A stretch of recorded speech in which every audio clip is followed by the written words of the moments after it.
От ранни зори улиците на Ноевци оживяват от шума на звънците на сурвакарите. Малки големи мъже, жени започнаха да гонят злото от първата чак до последната къща в селото. Който е роден тук от това село, още от малки, от деца, от 3-4 годишни, се обличат и се закърмват, така да се каже, с тази традиция.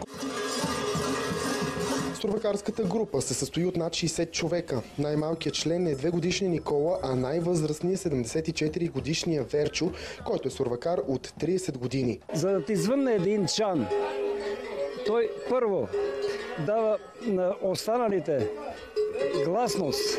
След това на мен ми пълни душата, а ни пълни съзнанието и ни подсказва, че ние сме българи. И тази традиция трябва да се запази във вечни времена. Решихме да го облечем, защото това е традиция, която аз и баща му спазваме и реално тя ни събра. Традиционните костюми включват кожи, рога и маски с фантастични форми, които съчетават страхопочитание и артистичност. Още от съвсем малка нашите запалиха тази любов към кукерството, към този обичай. Когато има желание, нищо не тежи.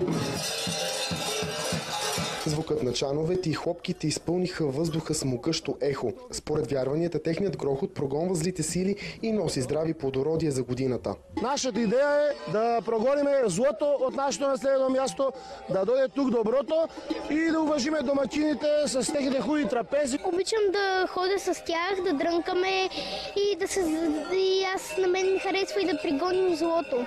Местните домакини подготвиха традиционното вариво – киселозеле с свинско месо, както и баници, питки и домашна ракия.